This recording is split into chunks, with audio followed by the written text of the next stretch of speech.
Iya. Tapi Anda pernah mengalami ketika mau ujian belajar sedikit tapi keluar semua? Kenapa? Enggak pernah.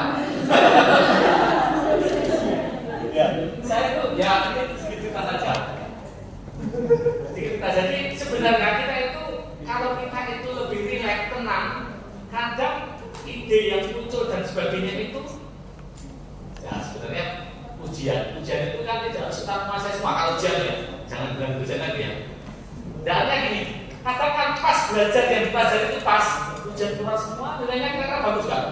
Bagus. Makanya kadang kondisi kita tenang, kondisi kita belum apa, cenderung ke gamma itu flow. Kadang kita punya tanda kutip intuitif besok yang keluar ini pas besok keluar semua ujiannya. Dalam belajar itu pas 1 jam, pas yang dipelajari bisa semua. UMPTN apa sekarang masih ya atau apa itu? UMPTN, ujian blog apa itu pas pelajari semua bisa saja. Jadi sebenarnya otak kita itu juga mungkin sedikit cerita ya.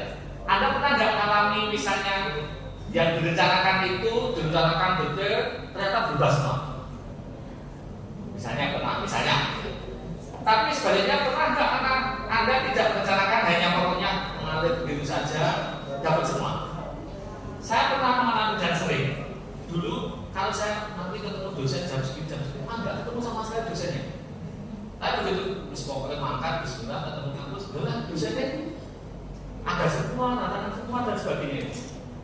Nah, jadi mungkin ini kadang nanti kalau belajar psikologi dan sebagainya itu otak itu juga sebenarnya tanda kutip bisa membentuk apa ya? Bukan aura, aura kan istilahnya nyambung dengan yang mau kita lakukan dulu. Nah sebenarnya makanya ada kita nggak capek, kita harus melakukan sesuatu itu dengan senang, jangan tegang. Kemudian kalau sudah sampai tegang ya istirahat. Istirahat itu tiap orang beda-beda.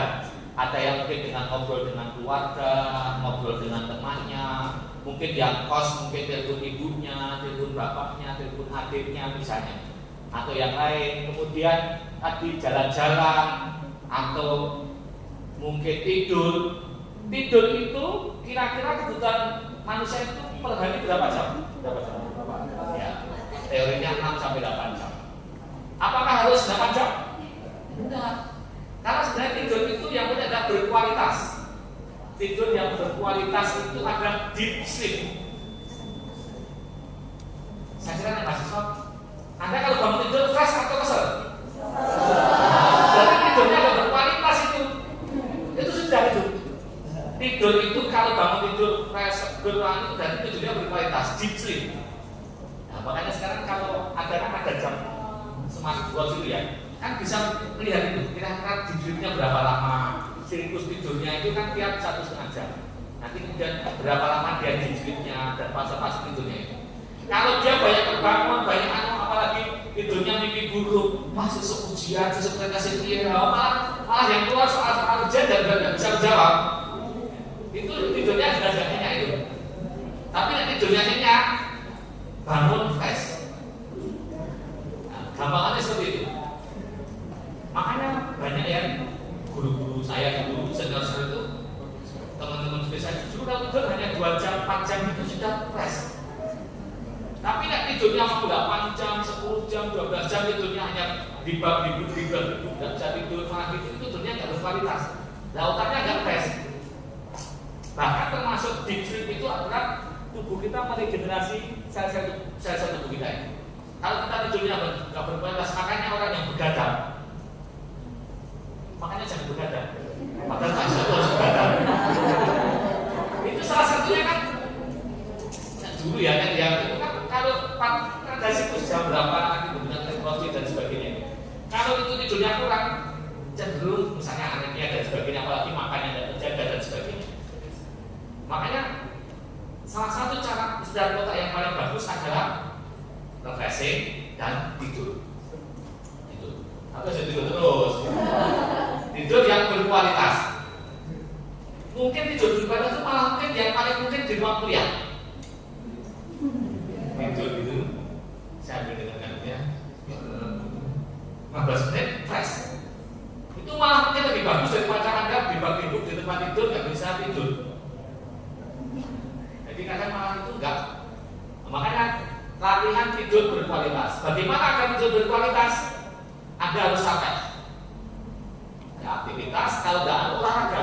Makanya kalau bisa sore atau itu, tapi olahraga jangan tidak tidur. Minimal 2 jam, 4 jam sebelum tidur olahraga. Olahraga itu kan selain capek juga mengeluarkan endorfin, serotonin dan sebagainya sehingga kita jadi relax. Jadi relax. Kemudian kemarin masih ingat salah satu yang memicu tidur apa? Hormon atau zat apa? Melatonin. Melatonin dibentuk ketika cahayanya kurang, redup dan sebagainya. Itu melatonin. Maka kalau mau tidur jangan di depan TV, jangan pegang HP dan sebagainya. Anda mau tidur pegang HP, mungkin bisa tidur, tapi tidurnya nggak berkualitas. Itu gampang banget. Susah, saya juga bisa ngomong ya banget. Nah, ini saya bisa teori, tapi pasangannya kadang ya kalau bisa HP-nya ditaruh di rumah. Saya biasanya taruh di ruang kerja, saya tempat tidur. Memang baiknya itu kalau mau tidur baru ke tempat tidur. Jangan pegang HP bawa buku ke tempat. Tapi nek kos kan di tempat tidur, di tempat kerja, tempat taruh dia. Ya wes pokoknya Anda pas belajar ya di kursi kayak gitu pas bed itu ya pas mau tidur. Itu lebih bagus, lebih bagus. Tapi ya pokoknya diatur kalau mau tidur relax dan sebagainya. Jangan mau tidur apa istilahnya nonton film horor, mau cerpen, novel yang jadi curhat. Ya. Gitu ya Mbak, ya setidaknya seperti itu. Memang yang paling baik itu tidur yang berkualitas. 2 jam, 4 jam kalau berkualitas, stres itu dari otaknya sudah stres. Sekarang itu kan salah satu gangguan orang modern itu adalah sulit tidur, insomnia. Maka sekarang ada ilmu namanya somnologi, ilmu yang belajar tentang tidur. Itu dicek bagaimana gelombang otaknya saat tidur. Bahkan kalau gangguan tidur dicek berapa lama dari situ. Di neurologi ada namanya polisonografi, yaitu mengecek gelombang otak bagaimana otaknya ketika tidur dan sebagainya. Kayak gitu ya, mungkin ada lagi mungkin. Ini malah biar menarik. Materinya itu tinggal dibaca kok. Tinggal dibaca, nanti saya jelaskan beberapa yang penting-penting saja. Tinggal dibaca, dicermati. Ya harus dibaca, diulang-ulang. Seperti kemarin saya sampaikan, membentuk memori itu adalah ketika kita membaca, diulang-ulang, terjadi konsolidasi di mana? Konsolidasi memorinya di mana? Konsolidasi memori dari short term memori dari long term memori di mana? Di bagian otak mana? Sentralis. Hah? Bukan. Ada yang tahu? Di mana? Di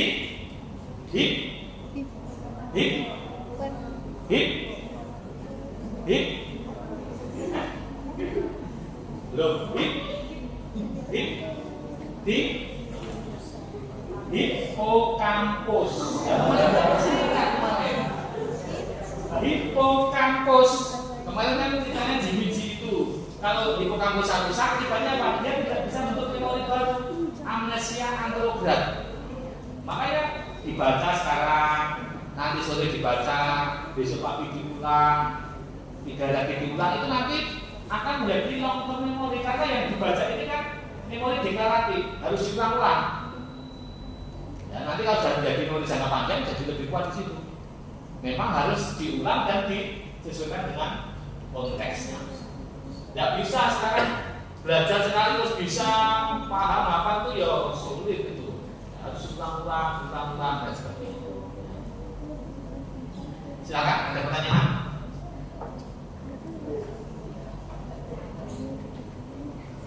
Silakan kalau ada. Boleh yang umum, boleh yang mungkin populer atau apa yang berhubungan dengan syarat kota sampai materi hari ini silakan. Di luar materi juga nggak apa, selama saya bisa. Silakan. Apakah ada cara cepat untuk menguasai materi dengan background? Nggak ada. Nggak ada. Cara cepat nggak ada. Karena mungkin sudah pernah saya sampaikan, pendidikan adalah teknologi untuk mengubah otak. Teknologi merubah otak, merekayasa otak adalah dengan pendidikan. Itu soft teknologi. Yang lainnya kalau cepat itu apa? Itu mesti sesuatu yang manipulatif. Brainwashing, cuci otak. Bukan cuci otaknya terawat ya. Bukan juga cuci otak itu brainwashing, mengubah sesuatu pemahaman itu brainwashing. Hipnosis, ya mungkin bisa, tapi itu biasanya tidak bertahan lama. Teknologinya ada mengubah otak, termasuk mengubah otak.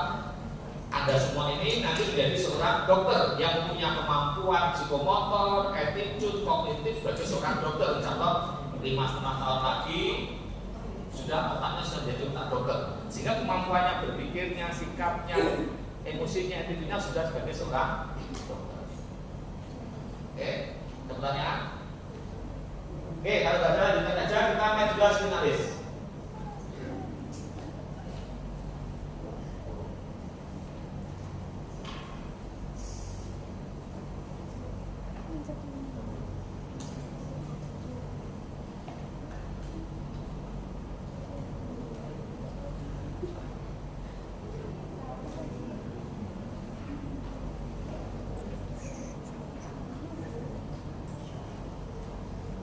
Oke, medula spinalis bahasa awamnya apa, Mbak? Bahasa awam, bahasa umumnya, bahasa masyarakatnya medula spinalis apa? Sumsum tulang belakang. Ya. Masih ingat ya? Karena apa? Karena nanti kadang pasien kan nggak tahu medula spinalis apa. Ya. Medula spinalis bahasa awamnya adalah sumsum tulang belakang. Ini bagian dari sistem saraf pusat, lanjutan ke bawah dari medula oblongata. Tetapi ingat, walaupun orang awam menyebutnya sumsum tulang belakang, itu bukan sumsum tulang. Karena kalau ada dulu bahasa osteologi, ada osteomum tulang panjang, di dalamnya kan ada medula museum.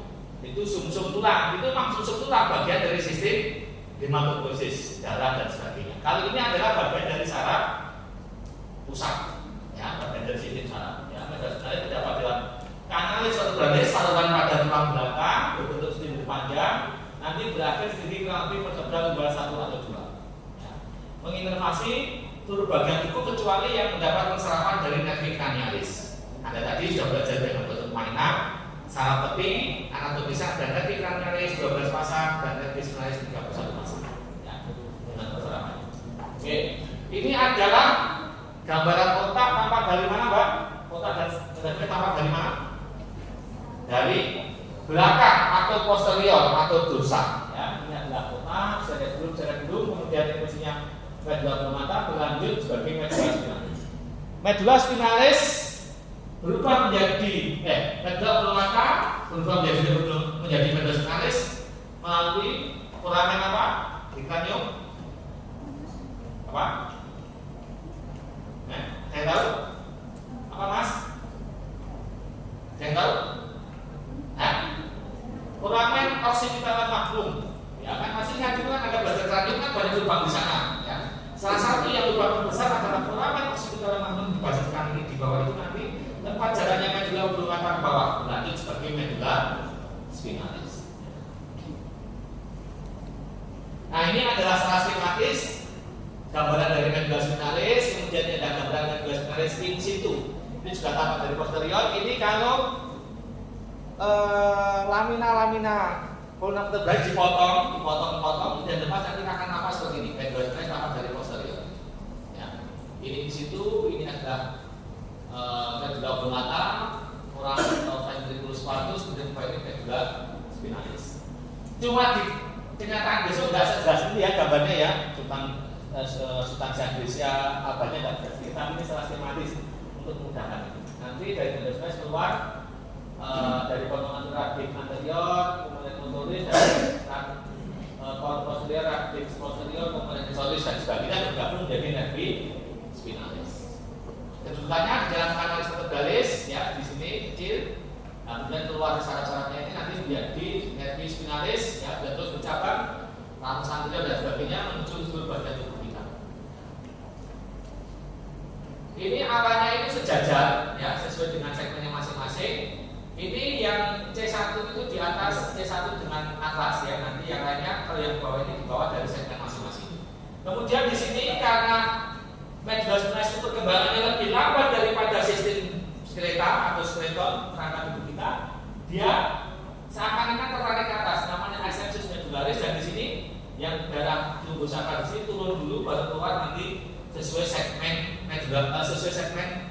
vertebrenya.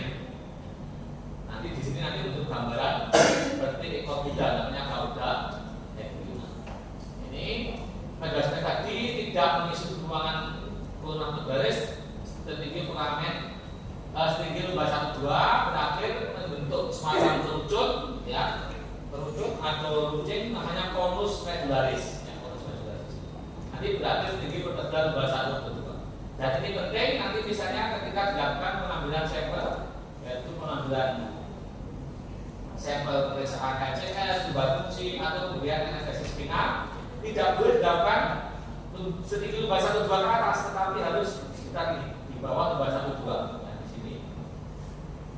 Karena kalau ditusuk di sini resiko merusak kalau misalnya terlalu dalam atau bisa merusak medula spinalis. Kalau di sini bisa nggak merusak? Kalau dari pinang serap di sini bisa nggak? Bisa nggak kira-kira? Bisa, tetapi mungkin efeknya tidak seberat atau gangguannya kalau mengenai di atas. Ibaratnya sapu lidi. Anda pernah lihat sapu lidi ya? Sapu lidi itu kalau sapu lidi kan lidinya banyak, patah 1 atau 2 mengganggu fungsinya enggak? Enggak. Jadi misalnya ini enggak. Walaupun dia tidak ada komplikasi di sini. Ini ada cauda equina. Nah, morfologi luarnya ini mekanisme tampak dari mana, Mas? Dari lateral ya, dari lateral masih ingat? Polna vertebralis, tulang belakang kita itu kalau dari depan atau dari belakang kan dia akan lurus. Tapi kalau di lateral kan ada lekuannya. Lekuan pada tulang belakang namanya apa? Namanya apa, Mbak? Lekuan pada tulang belakang kita, Mbak? Apa namanya? Nah? Apa namanya? Ada yang tahu? Belajar itu kan ada sambil mengingat-ingat yang bisa apa? Apa lekuan pada tulang belakang? Apa Mbak namanya, Mbak? Ya? Apa? Curvatura. Masih ingat? Ada apa dulu? Curvatura mayor, curvatura minor dan sebagainya. Dan juga mengikuti bentuknya ini. Yang mengikuti dan di medula ada modifikasi, ada pembesaran di daerah servikal, di daerah luar namanya intumesensia. Kenapa terjadi intumesensia di daerah servikal dan daerah luar? Kenapa? Nah, sudah ada di sini semua. Karena peningkatan 19 derajat ini. Kenapa terjadi peningkatan di situ? Kenapa, Mas? Sampainya? Ada yang tahu?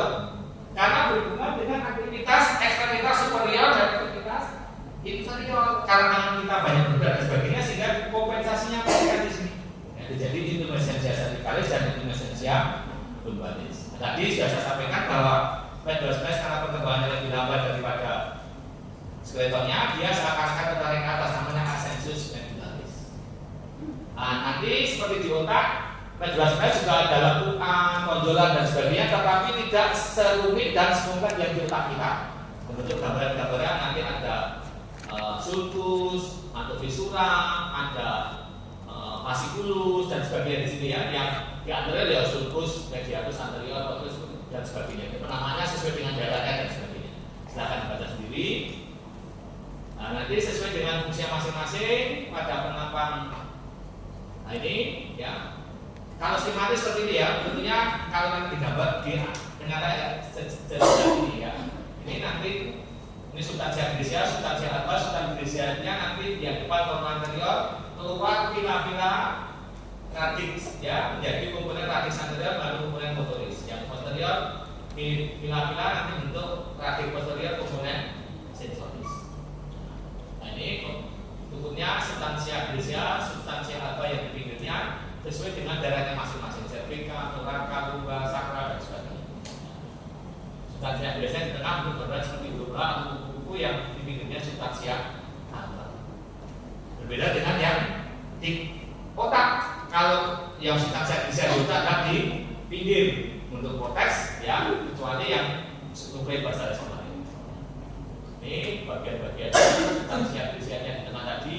Nah, kornu itu artinya apa? Ini tonjolan ini. Kalau potongan gini namanya potongan tanduk. Tetapi kornu kan satu level itu ya.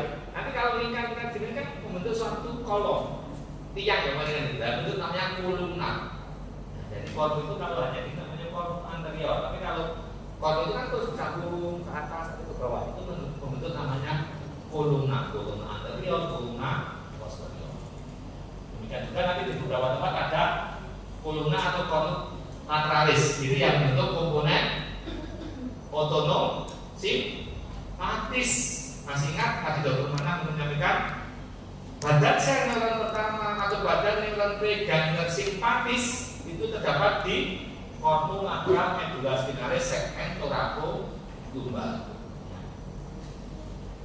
Nah ini tadi cornu posteriornya, komponen sensoris, cornu anterior, komponen motoris di beberapa tempat ya nanti untuk komponen otonom simpatis.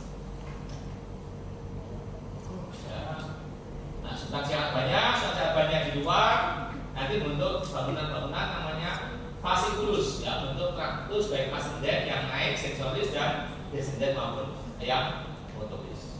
Ini nanti funiculusnya ada funiculus anterior, lateral dan posterior sesuai dengan batas-batas dari kolumna atau cornu ini ya. Anterior, lateral, posterior. Nah, nanti di beberapa tempat ada fasciculus gastrocuniatus yang nanti berakhir pada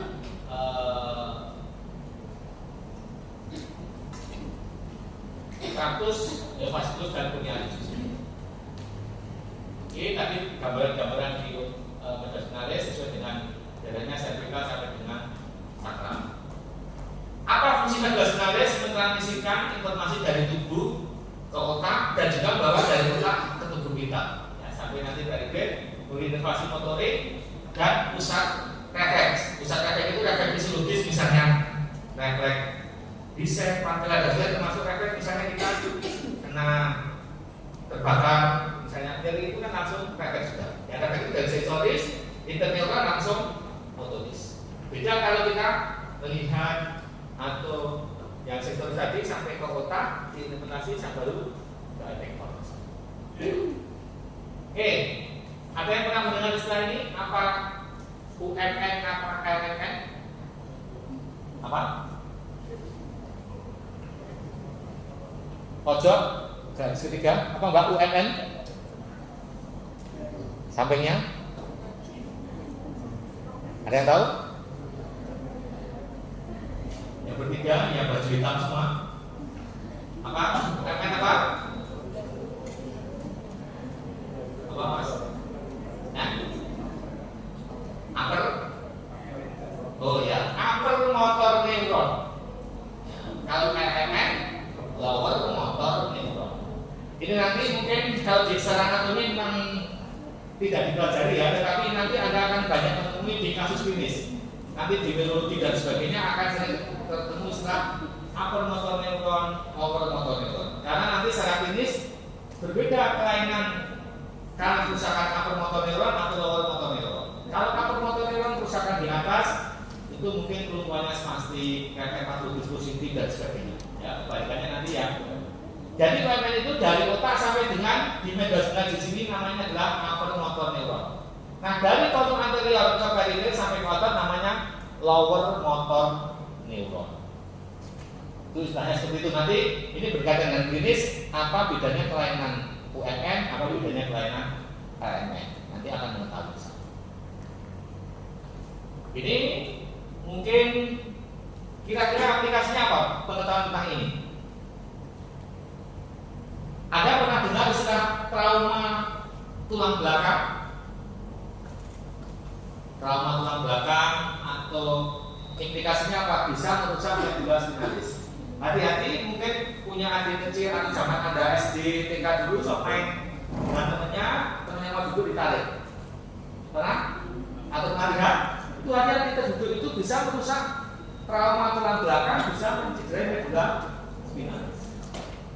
Tahun 2006 dulu zaman gempa Jogja, Anda sudah tahu zaman gempa Jogja dulu? Ya rupanya Jogja Solo. Dah belum? 2006. Ya ini ulang di sini ya. Ya itu. Saya ingat waktu gempa Jogja dulu itu saya masih jaga di RSI Klaten. Subuh-subuh tiba-tiba kumpiang dikiranya Merapi meletus. Ternyata belum.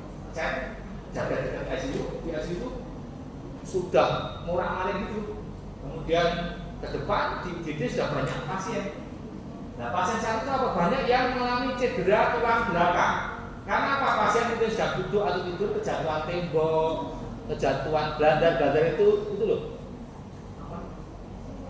Kayu-kayu besar kalau di rumah itu cedera tulang belakang. Itu tergantung levelnya. Kalau yang misalnya membahas mungkin terjadi kelemahan kelumpuhan kaki. Ada yang trauma servikal itu jadi lumpuh, tangan kakinya lumpuh, hanya dia yang bisa. Itu misalnya seperti itu. Jadi tergantung cedera di sini. Yang laki-laki kalau anak sekarang masih suka panjat pohon nggak? Nenek gue itu saya suka kasih dia cerita ini. Ya, bulan nanti sini game ya. Game gitu ya kan. Jatuh nggak terasa kalau game. Saya ingat waktu kecil dulu teman-teman saya itu kalau nenek pohon cari buah jambu, sahur itu sampai tinggi-tinggi. Nah, kadang resikonya jatuh. Ya, jatuh kalau 3 meter, 5 meter bisa cedera tulang belakang. Itu bisa terjadi kelumpuhan dan sebagainya. Hati-hati juga yang mungkin naik motor, mobil itu kadang juga bisa cedera tulang belakang. Nah, ini penting. Termasuk juga mungkin kasus tertentu, misalnya pernah dengar GBS, Guillain-Barré syndrome, itu penyakit menyerang sistem anterior dan itu progresif ke atas. Hati-hati kalau sudah terganggu napasan, mungkin sampai C3, 4, 5 ini kalau kena diafragmanya lumpuh, akibatnya apa? Nggak bisa bernapas. Itu harus hati-hati, itu bisa fatal. Oke, ini gambar apa ini? Gambar apa? Nah, ini adalah istilahnya HNP, herniasi nucleus pulposus. Nucleus pulposusnya mencotot ke sini ya. Mencotot itu bahasa Indonesia apa? Keluar ya. Jadi pokoknya mencotot itu ya. Ini menekan, kalau menekan nada bisa kelemahan kelumpuhan, kalau menekan saraf bisa mungkin nyeri dan sebagainya. Jadi sering dialami oleh orang tua. Kemarin masih ingat tanda penuaan itu apa? Salah satunya yang mengenai darah sini, bongkok dan boyokan. Bongkok itu bungkuk dan juga nyeri pinggang. Orang tua itu sering nyeri pinggang. Nah, ini kadang yang terjadi AFP mungkin perlu operasi atau mungkin tidak, tergantung dokternya. Ya, kalau di miografi seperti ini atau sekarang mungkin dengan CT scan mereka sudah lebih jelas. Ini dermato, ya, persarapan ke kita sudah diatur masing-masing setinggi dari medula spinalis. Oke, ada pertanyaan sampai sini untuk medula spinalis? Silakan.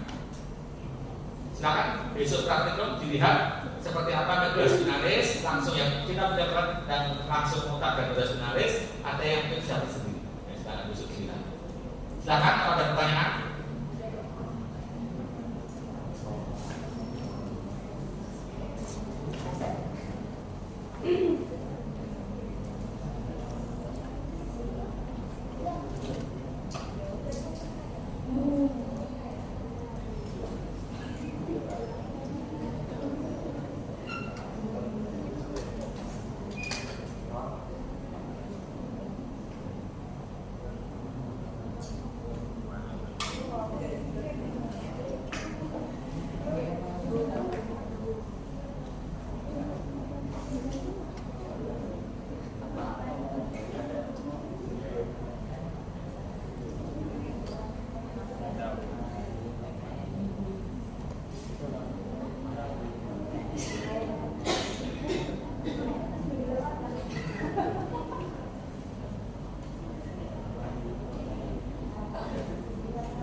Ingat materi kemarin?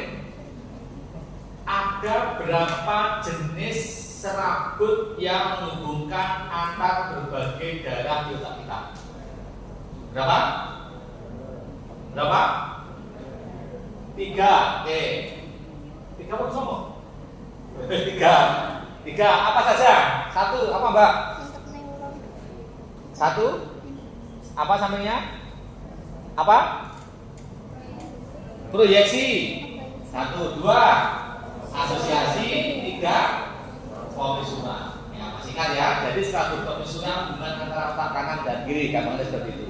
Contohnya korpus kallosum, komisura anterior dan sebagainya.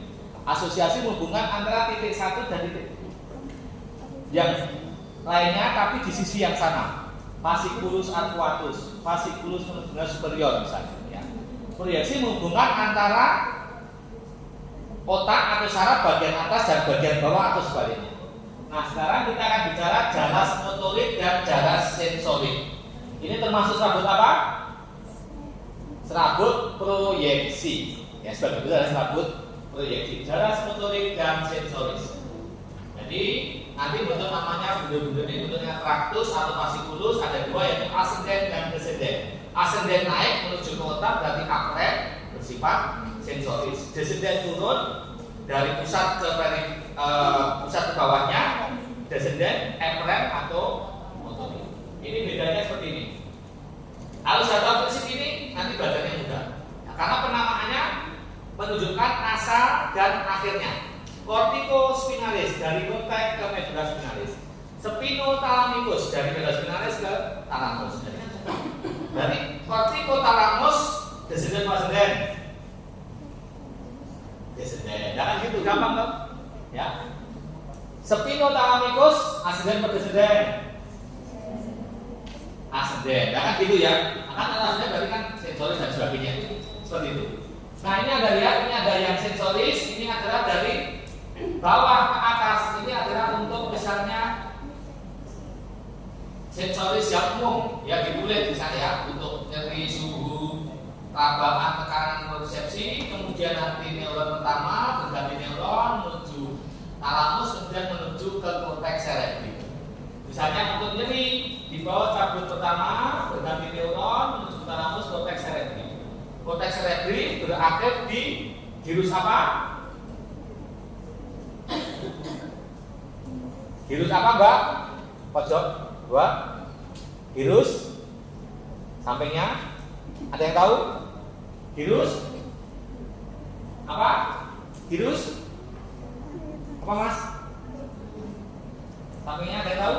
Gyrus pos centralis. Itu. Lah kemarin kan itu. Kan pusat sensoris primer. Ya, gyrus pos centralis. Area bloknya nomor berapa? 3, 1, 2. Nah, kan jadi itu gambarnya dong. 3, 1, 2 gyrus pos centralis. Lobusnya apa? Lobusnya apa, Mas? Parietalis. Ya gitu ya. Oke, nanti kita bahas neuron keduanya. Kalau yang motoris itu dari atas ke bawah. Nah, dari atas ke bawah, pusat motoris primer. Ya. Pusat motoris primer di sini, nanti turun menyilang di pusat piramidum sampai medulla spinalis baru menuju ke perifer. Pusat motoris primer di gyrus apa, Mbak? Presentalis. Syarat nomor berapa? Kan gitu. Sudah betul semua. Jadi sudah lulus semua itu ya. Gampang apa gampang? Ya, ini nanti waktunya yang descendent ya. Nanti namanya tadi kan corticus, berarti kan dari cortex ke spinal.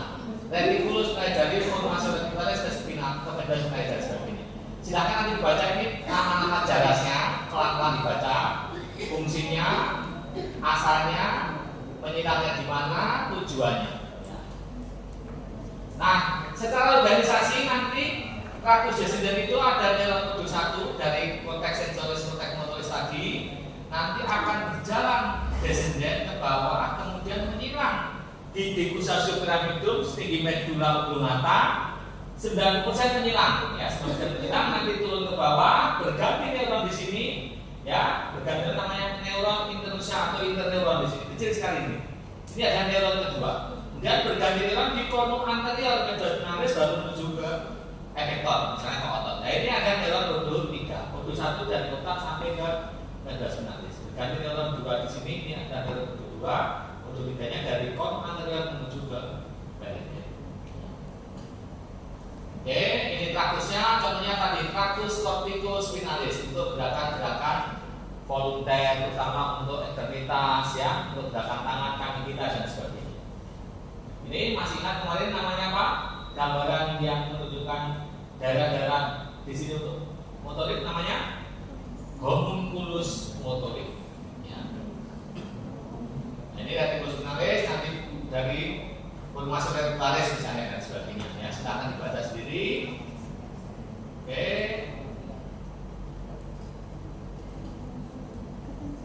Nah, nanti secara umum, secara fungsional juga traktus motoris ini ada namanya istilah sistem piramidal dan ekstrapiramidal.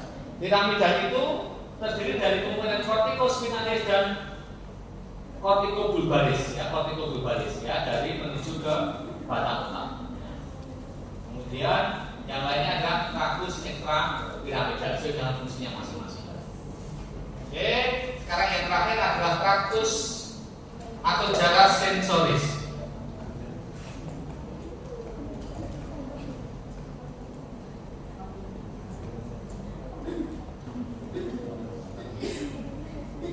Jarak sensoris, ya tadi ya masih ingat ini ya yang ke atas ini sensoris, ascendent, ini descendent. Ini status-statusnya nanti untuk yang spesial sen, mata, telinga, penglihatan ya mata, kemudian telinga, baik pendengaran dan keseimbangan, pengecap, perasa, tidak, kemudian apa lagi? Hidung, pembau. Itu nanti mungkin di spesial sen ya, silakan nanti dibaca bagaimana jarak, bagaimana kita membau, kita melihat dan sebagainya. Prinsipnya juga sama ya. Satu descendent adalah ini ada masing-masing, ada nyeri dan suhu untuk sentuhan ini kasar, halus dan sebagainya, termasuk untuk diskriminativitas. Diskriminativitas itu membedakan, misalnya bisa membedakan ini uang atau mungkin mainan logam yang itu bisa membedakan. Termasuk yang propriosepsi. Namanya ini misalnya traktus spinothalamikus laterales untuk nyeri dan suhu. Ya berakhir di nucleus ventriculomotor thalami misalnya.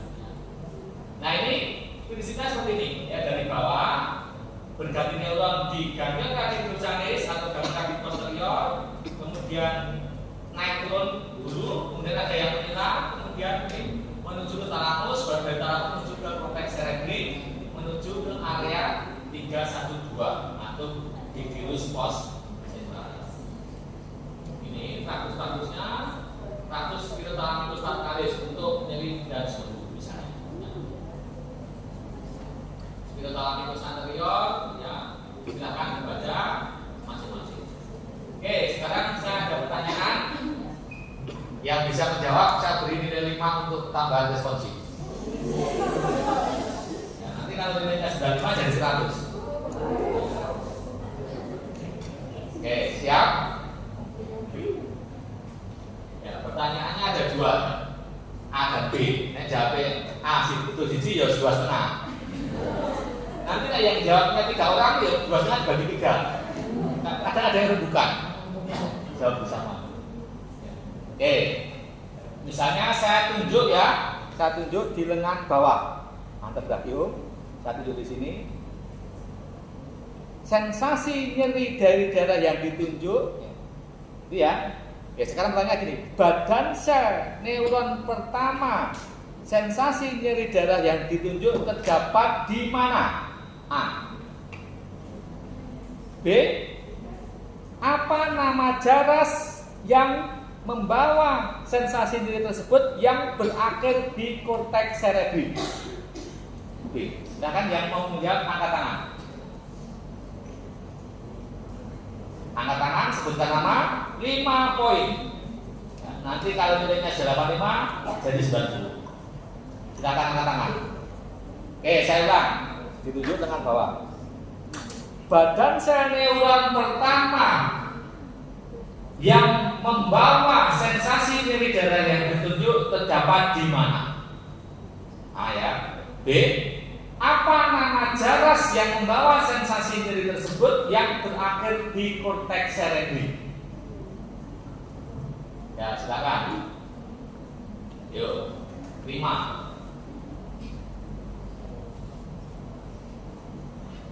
Yang jawab silakan. Nanti dicatat topiknya, nanti sampaikan ke saya, besok dimasukkan ke responsi. Yuk, silakan.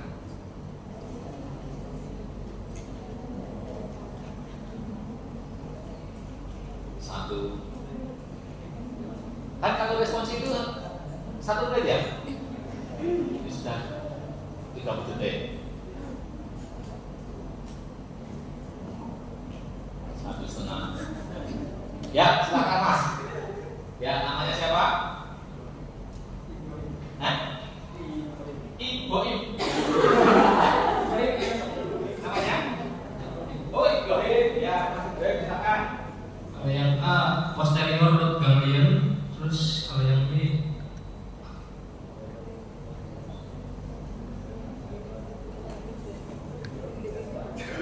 posterior central gyrus. Yang pertama tadi apa?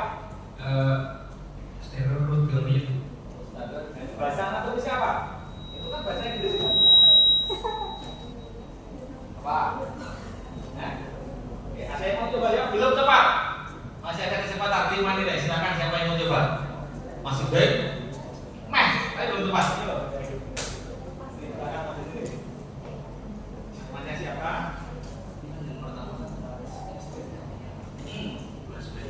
Adalah ganglion radix posterior. Terus Tadi apa nama jaras yang bawa sensasi tersebut yang berakhir di korteks cerebri?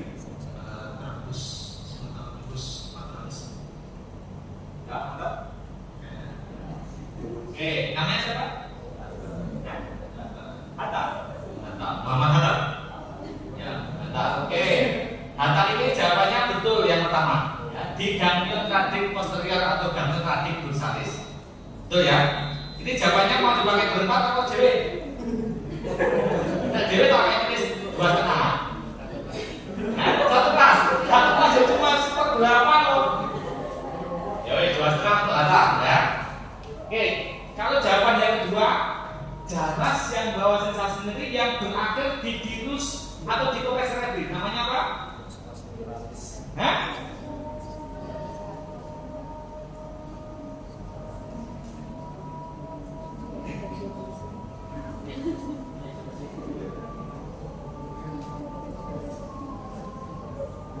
Nah ini dia. Tadi kan ini ganglion radix dorsalis atau ganglion radix posterior. Menyimak, ini adalah tragus spinothalamicus. Berakhir di mana? Di thalamus. Ya, di nucleus ventromedialis thalami. Dari thalamus ke korteks yang menuju yang berada di korteks adalah tragus thalamocorticalis. Ya kan berbeda kalau yang dari medullaris ke thalamus spinothalamicus, ya Mas Hatta. Tetapi yang dari tadi yang pernah saya yang berakhir di korteks cerebri. Berarti yang dari thalamus ke korteks cerebri tragus thalamocorticalis. Jadi jawabannya baru benar separuh, nilainya baru 2,5. Ya, tolong kopinya ya. Mbak siapa kopinya? Mbak siapa? Aduh, ya nanti kalau diingatkan ya Mas Hatta dapatnya 2,5. Dan nilainya 87,5 jadi 30. Jadi diingatkan ya. Ada yang mau lagi? Lagi mau sudah? Hah? Lagi, ya sekali satu lagi, satu sama lagi. Ya. Satu lagi. Oke.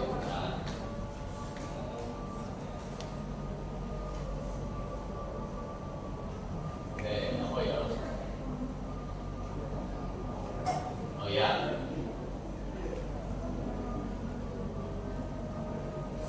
Oke, pertanyaannya satu saja, nilainya juga 5. Apa nama jaras yang membawa impuls propriosepsi dari sendi lutut? nama Jaras yang bawa impuls propriosepsi dari sendi lutut? Saya mau coba jawab.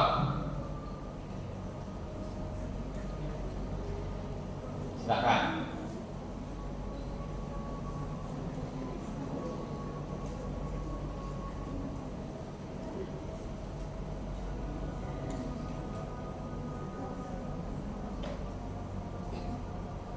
Silakan.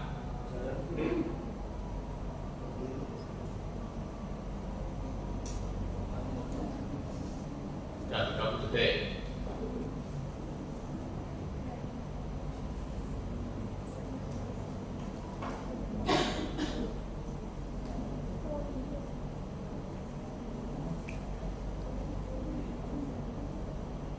Empat 5 detik.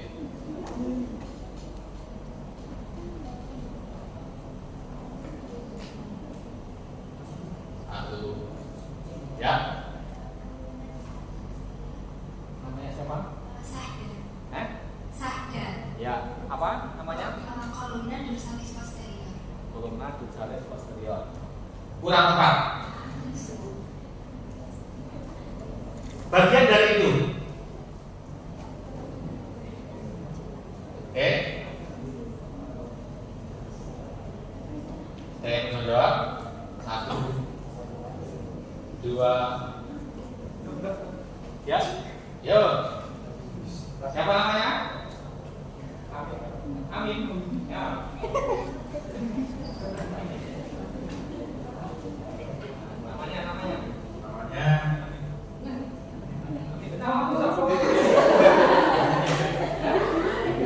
Tidak, ya, apa? Ratus Kudus dari mana berarti? Beliau kan dari atas, ke super, kan ini membawa.